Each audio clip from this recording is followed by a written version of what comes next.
Hello friends, எல்லாரும் எப்படி இருக்கீங்க? இன்னைக்கு நம்ம வீடியோல ஸ்வீட் பூந்தி எப்படி செய்யறதுன்னு பார்க்க போறோம்.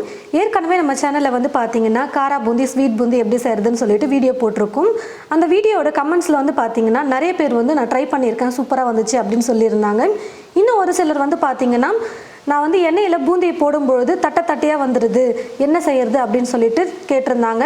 அதனால தண்ணியோட அளவு நீங்க கரெக்டாக சொன்னீங்கன்னா நான் ட்ரை பண்ணி பார்க்குறேன் அப்படின்னு கமெண்ட்ஸ்ல வந்து நிறைய பேர் கேட்டிருந்தாங்க.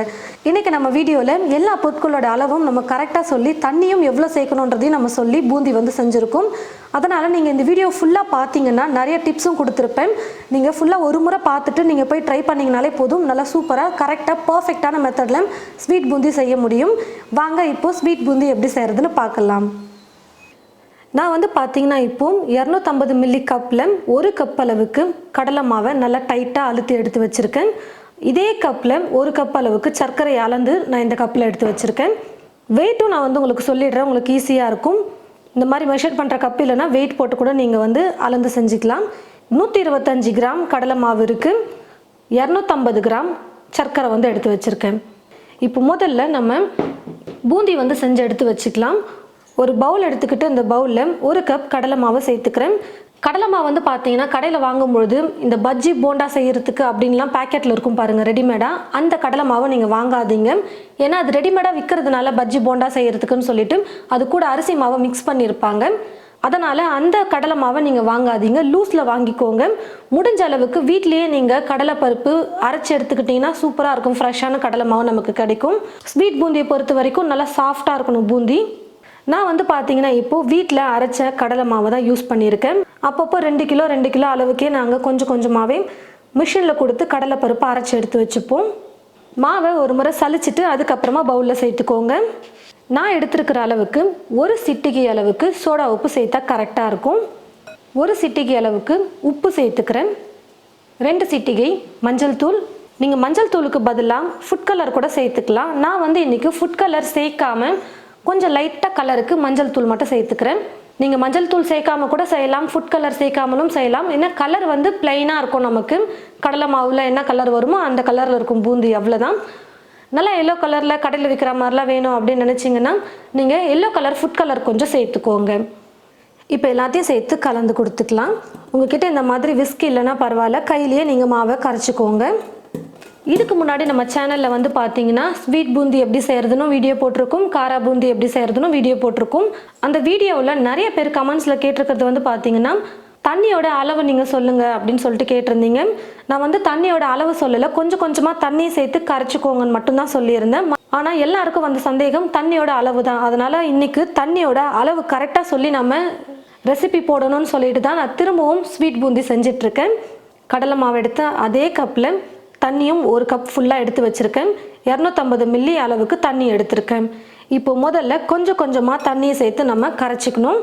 உருண்டைகளெல்லாம் எதுவுமே இல்லாத மாதிரி நல்லா நைஸாக கரைச்சி எடுத்துக்கணும். பாருங்கள் ஃப்ரெண்ட்ஸ், தண்ணி கொஞ்சம் கொஞ்சமாக சேர்த்து நான் வந்து மாவை கரைச்சிக்கிட்டேன், கொஞ்சம் கூட உருண்டைகளே இல்லாத மாதிரி. மாவை எடுத்து நம்ம ஊற்றும் பொழுது இந்த மாதிரி கீழே ஒரு ஃப்ளோவில் அழகாக விழணும். இங்கே வந்து குண்டு குண்டாலாம் விழக்கூடாது. கெட்டியாக ஊற்றும் போது அப்படியே ஒரு மாதிரி விழும் பார்த்தீங்களா, இங்கே திக்காக அந்த மாதிரி இல்லாமல் மாவு ஊற்றணும்னா உள்ளுக்குள்ளே அப்படியே ஒரு ஃப்ளோவில் போகுது பாருங்கள். இதுதான் கரெக்டான பதம். இந்த பதத்துக்கு நீங்கள் மாவு வந்து கரைச்சி எடுத்துக்கணும். நான் எடுத்த 250 மில்லி தண்ணியில் வந்து பார்த்திங்கன்னா கிட்டத்தட்ட ஒரு 150 மில்லி தண்ணி தான் செலவாச்சு. ஒரு 150 மில்லிலேருந்து ஒரு 10 மில்லி எக்ஸ்ட்ரா சேர்த்துக்கோங்க. கிட்டத்தட்ட ஒரு 150லேருந்து 160 ml அளவுக்கு தண்ணி சேர்த்துக்கோங்க, கரெக்டாக இருக்கும். இந்த மாதிரி ஒரு கண்ணு கரண்டி எடுத்துக்கோங்க. உங்ககிட்ட பூந்தி கரண்டி இருந்ததுன்னா அதை யூஸ் பண்ணிக்கலாம். ஒருவேளை இல்லை அப்படின்னா இந்த மாதிரி ஹோல்ஸ் இருக்கிற மாதிரி ஒரு கண்ணு கரண்டி எடுத்துக்கோங்க. கடாயில் எண்ணெய் ஊற்றி வச்சுட்டேன். எண்ணெயும் வந்து பார்த்தீங்கன்னா காஞ்சிருச்சு. பூந்திக்கெல்லாம் வந்து பார்த்தீங்கன்னா எண்ணெய் நல்லா காஞ்சிருக்கணும். மாவு எண்ணெயில் பட்டதுமே எலும்பி மேலே வரணும். அந்த அளவுக்கு எண்ணெய் காஞ்சிருந்தால் தான் எலும்பி வரும். எண்ணெய் காயலைன்னா அப்படியே அடியில் போய் மாவு உட்காந்துருக்கும். கொஞ்சம் மாவு நீங்கள் எடுத்து போட்டு செக் பண்ணுங்கள், உங்களுக்கு தெரிஞ்சிடும் எண்ணெய் காஞ்சிருக்கா இல்லையான்னு சொல்லிட்டு. போட்டதுமே மாவு வந்து மேலே வந்துருச்சு. இந்த மாதிரி நம்ம போடுற மாவு டக்குன்னு மேலே வந்து எழும்பி வரணும், அந்த அளவுக்கு எண்ணெய் காஞ்சிருக்கணும். மாவை ஒரு முறை கலந்து கொடுத்துட்டு ஒவ்வொரு கரண்டி மாவாக எடுத்து இந்த கரண்டி மேலே ஊற்றிக்கலாம்.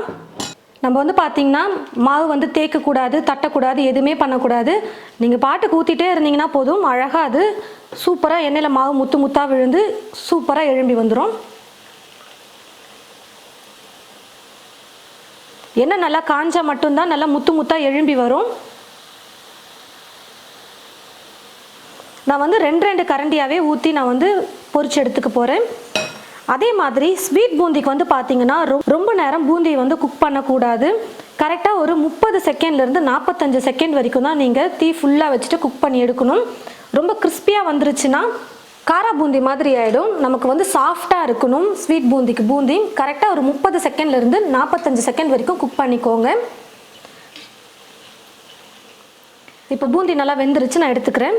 இந்த மாதிரி ஒரு வடிகரண்டி யூஸ் பண்ணிக்கிட்டிங்கன்னா ஈஸியாக எடுத்துடலாம். நல்லா இந்த மாதிரி குண்டு குண்டாக எவ்வளோ சூப்பராக வந்திருக்கு பாருங்கள். பூந்தியை ஒரு முறை எடுத்ததுக்கு அப்புறமா திரும்பவும் கரண்டியில் நம்ம மாவு ஊற்றணும். அதுக்கு முன்னாடி கரண்டியை நல்லா கழுவிட்டு கொஞ்சம் கூட தண்ணியே இல்லாத மாதிரி ஒரு துணி போட்டு நான் தொடச்சி எடுத்து வச்சுருக்கேன் பாருங்கள். இந்த மாதிரி தான் ஒவ்வொரு முறையும் நம்ம கரண்டியை வந்து நல்லா சுத்தப்படுத்திட்டு தண்ணி இல்லாமல் நல்லா தொடச்சிட்டு அதுக்கப்புறமா பூந்தியை ஊற்றணும். அப்போ தான் முத்து முத்தாக வரும். இல்லைனா ஒன்றோடு ஒன்று ஒட்டிட்டு ஷேப்பே இல்லாத மாதிரி வரும். இப்போ திரும்பவும் மாவை எடுத்து நான் கொஞ்சம் கொஞ்சமாக ஊற்றிக்கிறேன். பாருங்கள் ஃப்ரெண்ட்ஸ், எல்லா மாவையும் நான் வந்து பூந்தியாக செஞ்சு எடுத்துக்கிட்டேன். நல்லா முத்து முத்தாக வந்திருக்கு பாருங்கள். இப்போ நம்ம சர்க்கரை பாகு ரெடி பண்ணி இதை வந்து நம்ம போட்டுக்கலாம். இப்போ நான் ஸ்டவ்வை பற்ற வச்சுக்கிட்டு ஸ்டவ் மேலே ஒரு கடாய் வச்சுருக்கேன். இப்போ இந்த கடாயில் வந்து பார்த்திங்கன்னா நம்ம எடுத்துருக்கிற 250 கிராம் சர்க்கரையை சேர்த்துக்கலாம். அதாவது இந்த கப்பில் 1 கப் அளவுக்கு சர்க்கரை எடுத்து வச்சுருந்தேன். அந்த சர்க்கரையை சேர்த்துட்டேன். நம்ம மொத்தமாக 1 கப் அளவுக்கு தண்ணி எடுத்தோம். 250 மில்லி அளவுக்கு தண்ணி. அதில் ஒரு 150லேருந்து 160 மில்லி தண்ணி வந்து நம்ம பூந்திக்கு கரைச்சிக்கிட்டோம் மாவில். இப்போ மீதி இருக்கிற அந்த தண்ணியை வந்து நான் சர்க்கரை பாகுக்கு சேர்த்துக்கிறேன். சர்க்கரையில் ஒரு வேளை தூசியெல்லாம் இருந்ததுன்னா நீங்கள் கரைஞ்சதுக்கு அப்புறமா வடிகட்டிட்டு திரும்பவும் நீங்கள் பாகு காய்ச்சறதுக்கு ஒரு பாத்திரத்தில் சேர்த்துக்கலாம்.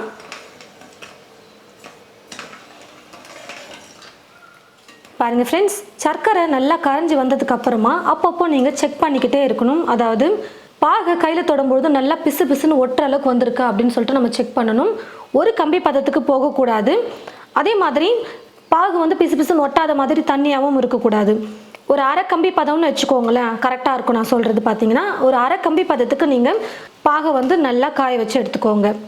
பாகை கொஞ்சமாக தொட்டு நீங்கள் அப்பப்போ செக் பண்ணிக்கிட்டே இருங்க நல்லா ஒட்டுதான்னு சொல்லிட்டு. பாகு வந்து பார்த்திங்கன்னா நல்லா ஒட்ட ஆரம்பிச்சிருச்சு. இப்போ இந்த சமயத்தில் ஸ்டவ் ஆஃப் பண்ணிக்கிறேன். நான் 1 ஸ்பூன் அளவுக்கு நெய் சேர்த்துக்கிறேன். இது கூடவே நெய் வந்து ஆப்ஷனல் தான், வேணான்னா நீங்கள் ஸ்கிப் பண்ணிக்கோங்க. ஒரு 1/4 ஸ்பூன் அளவுக்கு ஏலக்காய் தூள் சேர்த்துக்கிறேன். ஏலக்காய் தூள் இல்லைன்னா நீங்கள் ஏலக்காவை இடித்து சேர்த்துக்கோங்க. 2 கிராம்பு வந்து சேர்த்துக்கிறேன். எல்லாத்தையும் சேர்த்து கலந்து கொடுத்துக்கோங்க. இப்போ நம்ம ரெடி பண்ணி வச்சுருக்கிற பூந்தியை சேர்த்துக்கலாம். இது கூடவே இன்னொன்று பார்த்தீங்கன்னா பச்சை கற்பூரம் சேர்ப்பாங்க. பச்சை கற்பூரம் இல்லைன்னா நீங்கள் ஸ்கிப் பண்ணிக்கலாம். ஒருவேளை உங்ககிட்ட பச்சை கற்பூரம் இருந்ததுன்னா ஒரு பிஞ்ச் அளவுக்கு நீங்கள் சேர்த்துக்கோங்க.